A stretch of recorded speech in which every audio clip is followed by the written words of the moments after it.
Hi everyone, today we will talk about how to fix or how to solve a Telegram font. To know how to fix or how to solve a Telegram font, you should just go to settings like this. You will click. After that, in this page, you will go to apps, default apps, app settings.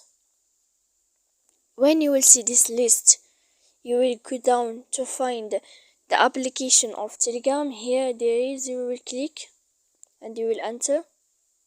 Then in this page here you will go to click first stop.